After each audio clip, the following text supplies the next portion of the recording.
In this video, I'm going to show you how I use the PhET simulation charges and fields to teach about topics like electric field diagrams, electric field strength, and electric potential.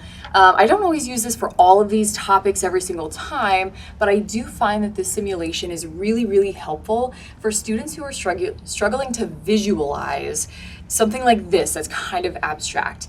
So this simulation is awesome. It has a lot of different features that you can use for these topics. So I'll just start off here by showing you some of the things that it does to talk about electric fields, and then we'll talk about electric potential.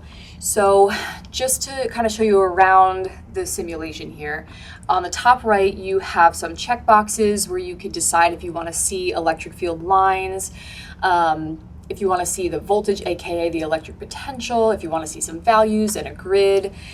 You can measure on this in this toolbar here on the right. This will allow you to measure the electric potential as well as draw lines of equipotential.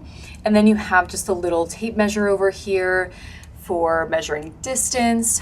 And then from the bottom, you can drag these charges up anywhere into the space above, and the sensors measure the electric field strength in volts per meter. Another fun thing you can do, or something that's really helpful, especially if you're projecting this on a whiteboard, is under the options setting, you can turn on projector mode, which makes the background white.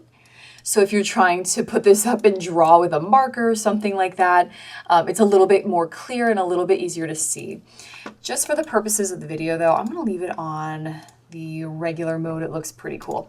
So to start, I'm actually going to tell you something that doesn't work as well with the simulation, which is kind of using it to show electric field lines, just like to start when when the kids are first learning them.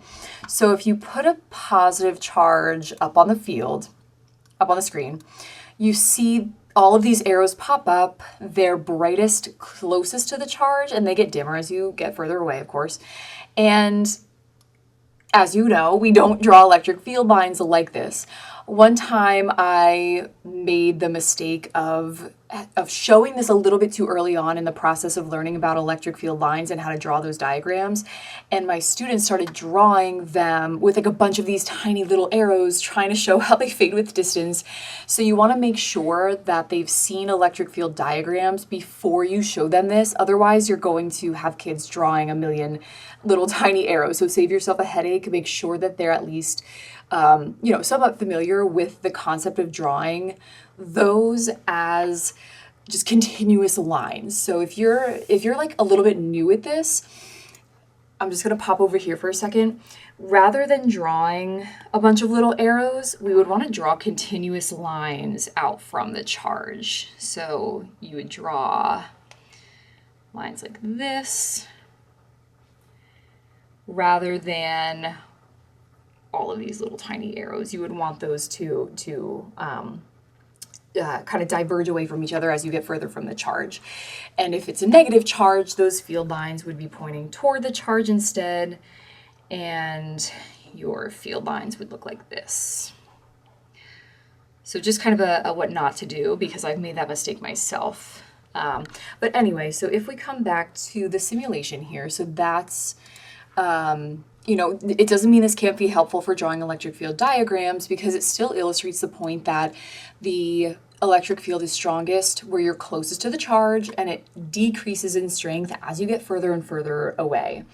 You can even put some numbers to that. If you put a sensor here, it shows the direction of the electric field.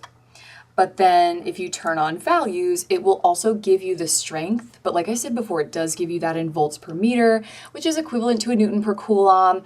So just something to mention if your students are taking a look at those numbers and like, what's V over M? It's just equivalent to a Newton per Coulomb. You can even show them the derivation if you feel like it. Otherwise, just leave it there. So we can see for a single charge, the directions of the field lines.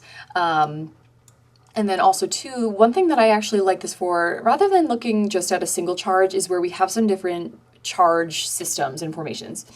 So if you put, for example, I'm just going to put up a negative charge and a positive charge, we can see nice and clearly these field lines that we could draw from the positive charge to the negative charge, and it provides a pretty nice depiction of that. So one activity that I've done that I liked was I would have just this up on the board to start. After we've talked a little bit about electric field lines, they've seen them before, or maybe even seen this exact setup before, and we're just kind of like testing them out a little bit. Or you could see, if you've only looked at single charges before, you see the two. And if students are grouped together, they have little whiteboards or just paper, something like that, or even individually, you could ask them, hey, well, if you've seen the field diagram for a single charge, what do you think it looks like when you have two? So they can kind of like talk through that and think about it a little bit. Or you can use that as a little check-in just to very quickly assess, can you draw an electric field diagram for these two charges or this system of three charges? And if you have kids who are a little bit more advanced and they are also able to consider, well, what if some of the charges are stronger than others? We can actually have greater magnitude charge by pulling these charges up and stacking them on top of each other. So this would be like positive Q and negative Q and negative 3Q. And then you could turn the electric field on once everybody has an answer down. And we can see, again, a pretty good depiction of what that field diagram would look like. So that's a nice way for them to, if they have Chromebooks or iPads, there's an app for this, they can actually check themselves as well and see if they feel like the diagram that they drew matches up with what they see on the screen. And then you can kind of keep groups who are understanding it a little bit better, moving along a little bit faster. So that's for just electric field diagrams. So another thing that is an option here, because we're able to take these measurements of electric field strength, let me just pull these off here real quick, is you can have them actually find the relationship, the mathematical relationship between the charge magnitude and electric field strength, and then the distance from the charge and the field strength.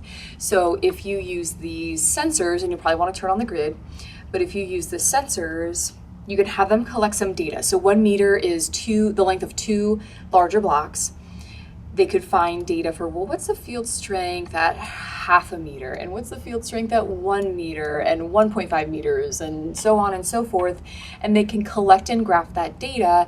So you could have them do an exercise with graphing with Google Sheets and using the features on that to find this inverse square relationship with distance or the linear relationship between the field strength and charge. And if you want a little bit more information about that, or you want to see how I actually do that with Google Sheets, let me know in the comments. I'd be happy to do a video on that as well. So that's where you can actually do almost like a little virtual lab type thing, take some measurements.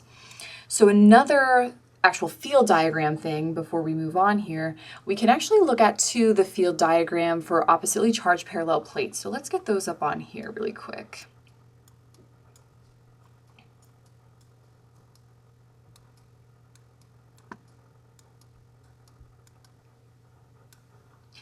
Okay, so with our oppositely charged parallel plates, we see here that uniform electric field in between the plates. So again, it's a good thing to use if you want the kids to maybe try to figure out what they think the field would look like, and then they can check it out using the simulation. So that's an interesting one to use as well. So in addition to electric fields, we can also take a look at, they call it voltage on here. I'm going to be honest, I don't tend to use the term voltage. I'll either say the electric potential or electric potential difference. But let's go ahead and turn that on and see what that looks like.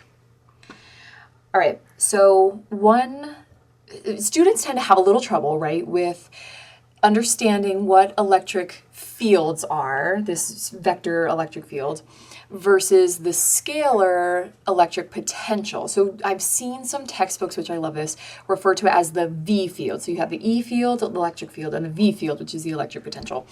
The scalar field, that's like associated with energy versus the electric field associated with force. So if you just had a single charge, you see, try to ignore this over here, you see this glow around that, which indicates the V field strength, the strength of the electric potential close to the charge. It's bright there, it's stronger there, it fades as we get further away. So again, if you were trying to have your students come up with a relationship between electric potential and distance from the charge, you could use now this sensor to come up with the measurement for the electric potential at 0.5 meter and 1 meter and so on and so forth. They could graph that and they'll see that inverse relationship between the potential and the distance from the charge. So that's one fun thing to do. We can also take a look at different charge arrangements, like what we have here with this oppositely charged parallel plate situation. You can talk about how this, where you see the red, that's areas where the potential is positive. The blue areas represent locations where the potential is negative.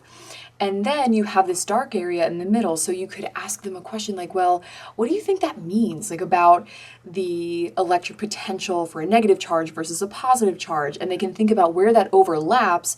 Maybe those two fields are kind of canceling each other out, so they have opposite signs. It's a good like conceptual thing to start off with. And we can see that, I don't know if we would be able to hit right on 0. It might be a little bit tough with the sensor, but we can see how the values change as we move from the positive plate toward the negative plate, and kick off some conversations about, well, if you drop a proton in between those two plates, is a proton going to move from an area of high potential to low potential or low potential to high potential, and have this conversation about how charges move through fields of potential difference. So, and again here, like some things that kids get confused about with this is the idea of like positive versus negative here in a scalar quantity. So we want to differentiate between like electric fields having a positive or negative direction versus with electric potential, the electric potential near a positive charge is going to be positive, but the electric potential near a negative charge is going to be negative, but that's not a directional idea. These are scalar quantities. So we have that as well. And we can even do that just for a single charge and kind of talk about here, well, if we put a positive charge nearby, noticing what happens, or if we put a negative charge nearby, kind of noticing what happens there, and have them kind of conceptually describing what's going on when we have these systems of charges in terms of electric potential, and that superposition principle of combining the potential due to a positive charge and a negative charge, or multiple positive charges and multiple negative charges as well. So one last note on that.